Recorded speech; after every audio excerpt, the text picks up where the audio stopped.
ॐ अज्ञानतिमिरान्धस्य ज्ञानञ्जनशलाकया चक्षुरुन्मिलितं येन तस्मै श्रीगुरुवे नमः। हरे कृष्ण। भगवद गीता अध्याय 16 श्लोक संख्या 1 to 3। आज हम पढ़ेंगे गुण, लज्जा और उसके आगे। तो ये गुण हमने पहले भी सुना था। ये गुण ऐसे गुण हैं जिनको हम देवतुल्य पुरुषों में पाए जाते हैं। संसार में लोग, बहुत सारे लोग, अगर उन्हें वैकुंठ या आध्यात्मिक जगत के बारे में मालूम नहीं है तो उन्हें स्वर्ग के बारे में तो मालूम नहीं है। तो सभी लोग स्वर्गवासी होना चाहते हैं। मरने के बाद लोग स्वर्ग में ही जाना चाहते हैं। भगवान का धाम तो बहुत दूर है। एक देवतुल्य व्यक्ति के अंदर भी ये गुण पाए जाते हैं और भक्त के अंदर तो एडिशनल गुण पाए जाते हैं जो कि यहाँ पर लिखे ही नहीं है। अभी उसके कुछ तो गुण कॉमन होंगे लेकिन भक्त के अंदर कुछ और गुण है ना। भक्त बनने के लिए कुछ और करना, तो ये तो बेसिक चीज़ें हैं। अगर देवतुल्य व्यक्ति बनना है वास्तव में तो ये गुण हमें अर्जित करने पड़ेंगे। इसके लिए हमें प्रयास करना पड़ेगा। बहुत बार ऐसा होता है कि लोग कहते हैं हमें पता ही नहीं था ऐसा भी है। तो श्रील प्रभुपाद और गुरु परंपरा की कृपा से पता चल रहा है। हम एक एक गुण के बारे में चर्चा कर रहे हैं। जो भगवद गीता आज से पहले हमें संस्कृत का कोई उच्चारण लगता था, आज उस भगवद गीता के ऊपर इतना एनालिसिस हो रहा है। उसके एक एक श्लोक के बारे में चर्चा हो रही है। उसके एक एक श्लोक के एक एक शब्द के बारे में चर्चा हो रही है। उसको एग्जीक्यूशन हमारी निजी जिम्मेदारी है। अब हम ये नहीं कह सकते कि हमें पता नहीं था। खासतौर पर चैतन्य महाप्रभु के बाद कोई दुनिया में ये नहीं कह सकता मुझे नहीं पता था नाम भी है, हरिनाम भी कोई चीज़ है, मुझे नहीं पता था कि ये गुण होते हैं। तो इसलिए इन गुणों को अर्जित करने के लिए हमें एक एक गुण के ऊपर कंटेम्पलेट करना पड़ेगा। We should take some action. ये हाँ मेरे अंदर नहीं है, आई मस्ट डू इट। तो लज्जा जो है, ऐसा नहीं कि लज्जा केवल स्त्रियों के लिए होनी चाहिए। लज्जा सभी के लिए है। तब ऐसा तो नहीं लिखा है इसमें कि ये तो बताया कि देवतुल्य, बल्कि शब्द लिखा है देवतुल्य पुरुषों में पाए। अक्सर शास्त्रों में कहीं पर पुरुष वर्ड लिखा होता है तो उसका मतलब दोनों के लिए होता है। हाँ, इतना तो आप समझते होंगे। लेकिन एनीवे यहाँ पे फिर भी पुरुष तो लिखा ही है ना, तो फिर लज्जा इसका मतलब ऑब्वियसली लज्जा दोनों के लिए ही है। ऐसा नहीं कि लज्जा एक स्त्री का गुण है।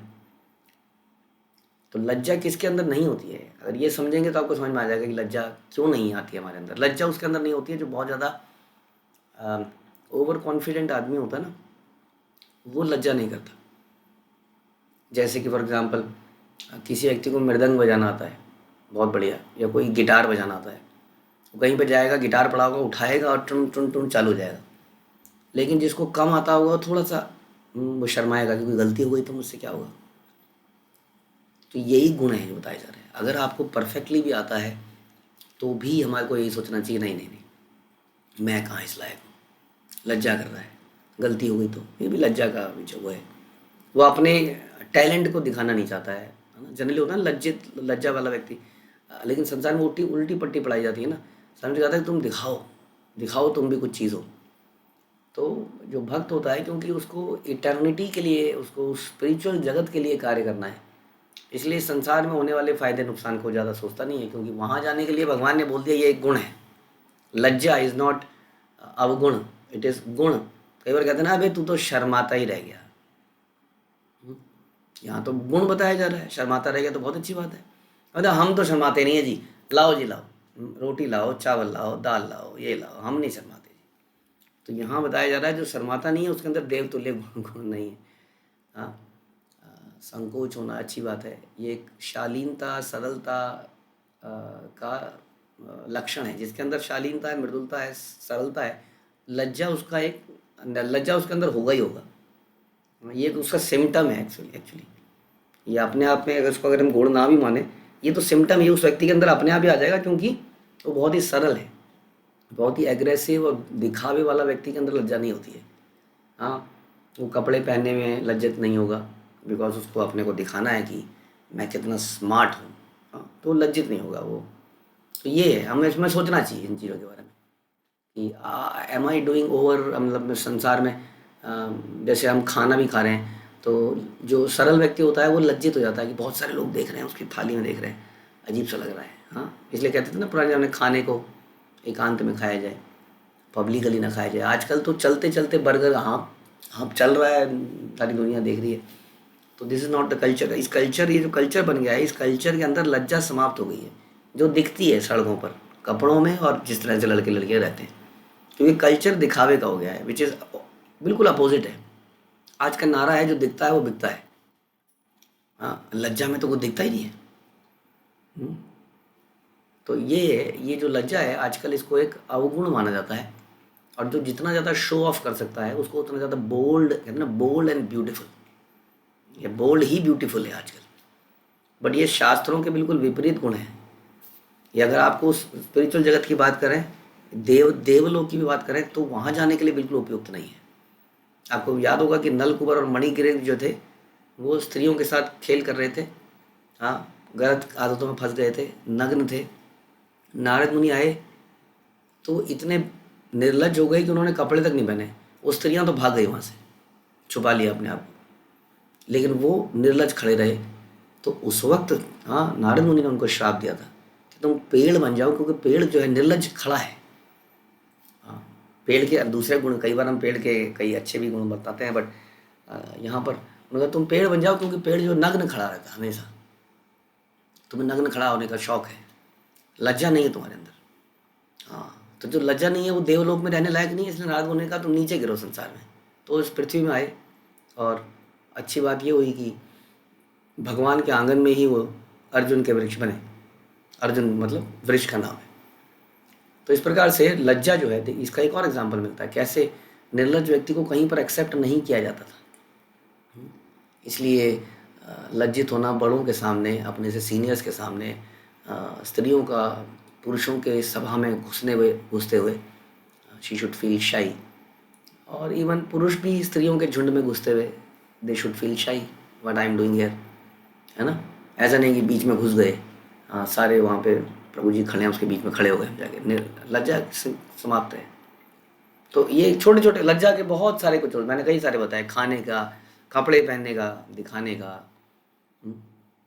तो जिसके अंदर लज्जा होता है वो दिखाना नहीं चाहता है, उसके अंदर शो ऑफ नहीं होता है, चाहे कपड़े का हो, चाहे अपनी किसी क्वालिटी का हो, अपनी किसी स्किल का हो। जैसे मैंने मृदंग बजाने के बारे में बताया, वो भगवान की सेवा में यूज़ करना चाहता है, ऐसा नहीं यूज़ करते हुए लज्जा आ रही है प्रभु जी, नहीं आप बोला ना मृदंग बजाओ, नहीं नहीं प्रभु जी, ये भी नहीं करना चाहिए। इतनी लज्जा की कोई आवश्यकता नहीं है। जब बोला जाए सर्विस, तो सर्विस करनी है, बट उसका शो ऑफ नहीं करना है, कहने का मतलब ये है।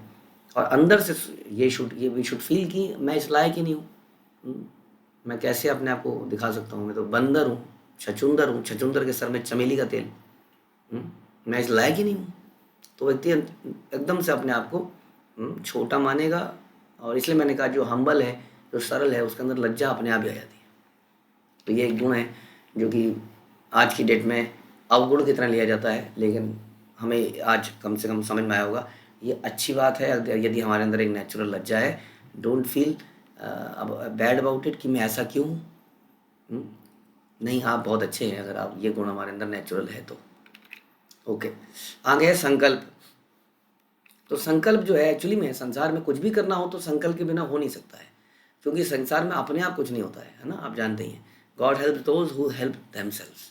तो यदि हमें अपनी मदद करनी है तो उसके लिए हमें संकल्प करना ही पड़ता है, क्योंकि मन बड़ा चंचल है, हम जानते हैं।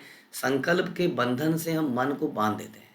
वी टेक वाओ, प्रॉमिस, वचन देता हूँ, मैं वचन देता हूँ कि आज के बाद मैं ऐसा करूँगा, ये करूँ।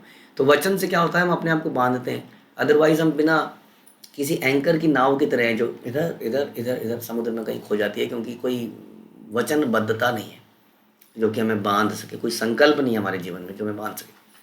इसलिए फॉर एग्जाम्पल, जिसका कोई संकल्प नहीं है कि वो सवेरे जल्दी उठ के भगवान के नामों का जप करेगा, वो किसी दिन 4 बजे उठेगा, किसी दिन 5 बजे उठेगा, किसी 6 बजे उठेगा, किसी दिन 3 बजे उठेगा, क्योंकि संकल्पबद्ध नहीं है। संकल्पबद्ध बुद्धि के माध्यम से होते हैं हम। मन क्या संकल्प करेगा, बुद्धि संकल्प करती है। बुद्धि का काम है डिटर्मिनेशन एंड डिस्क्रिमिनेशन, सही गलत की पहचान और संकल्प, ये बुद्धि का कार्य है। मन नहीं कर सकता संकल्प। इसलिए बुद्धि को स्ट्रांग यदि बनाना है, क्योंकि हमारा मन बहुत स्ट्रांग हो गया है कलयुग में। अब बुद्धि बिल्कुल पिद्दी चूजा बन गया है, और मन बन गया है एक बहुत बड़ा कुत्ता, बुलडॉग। उसके सामने चूहा है बुद्धि। अब बुद्धि कुछ बोल भी रही है तो वो थप्पड़ दिखा रहा है उसको, मन जो है। इसलिए मन को अगर कंट्रोल में करना है तो संकल्प से बुद्धि को स्ट्रांग कीजिए। आप सुनते हैं ना डायलॉग, क्या कहते हैं, मैं अगर प्रॉमिस कर दूं तो अपनी भी नहीं सुनता। तो क्यों ना इस डायलॉग को अपने लिए यूज़ किया जाए। Let us promise to Shila Prabhupada, to गुरु परंपरा, टू गुरु, टू कृष्णा, कि from today onwards I will do this this and this, और उसके बाद अपनी भी नहीं सुननी है। सवेरे उठ के अगर मन कह रहा है नहीं नहीं नहीं थोड़ी देर और 5 मिनट और, कोई फर्क नहीं पड़ता, पहले तुम बाथरूम में चले जाओ। होता है ना कई बार 2-3 लोग कमरे में होते हैं तो बड़ा अच्छा एक बहाना है, पहले तुम चले जाओ मैं आता हूँ, तुम चले जाओ, तुम्हें जाने को अलाउ कर रहा हूँ मैं, जाओ बाथरूम में जाओ।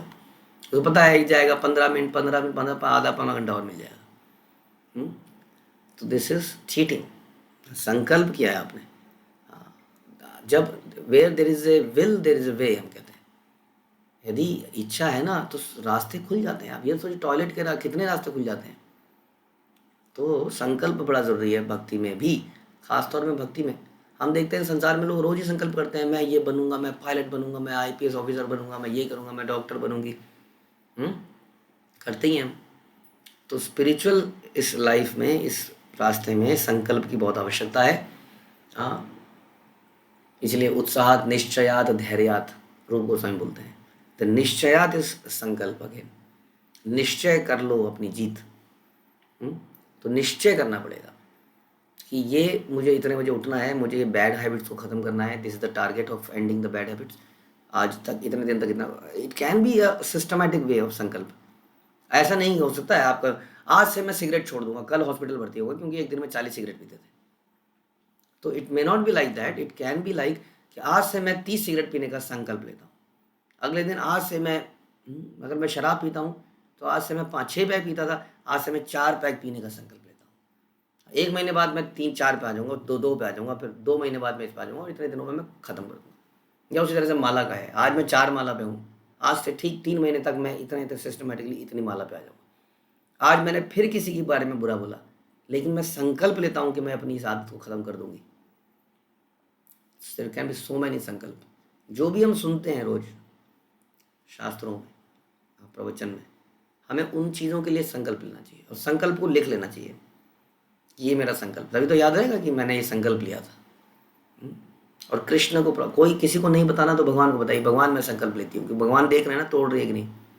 नहीं तो क्या करते थे कई लोग, ऐलान कर देते थे सबके सामने। ऐलान करने से क्या फ़ायदा होता है, अपने ऊपर फंस जाता है आदमी, बंध जाता है। अब तो बोल दिया सबको, अब क्या करें। अगर किसी को नहीं बोला तो भगवान के सामने, तो भगवान प्लीज़ भगवान आज नहीं हो पा रहा, भगवान किसी ने तो देखा नहीं सुना नहीं। तो we can do this also, कि हम संकल्प लें और वरिष्ठ भक्तों को बताएं ये मेरा संकल्प है प्रभु जी, अगर मैं नहीं करूँ तो मुझे पकड़ लेना। तो इट इज़ वेरी इंपॉर्टेंट आगे बढ़ने के लिए, इस मन को नियंत्रण करने के लिए, कि हम भक्ति की लाइफ में संकल्प करें।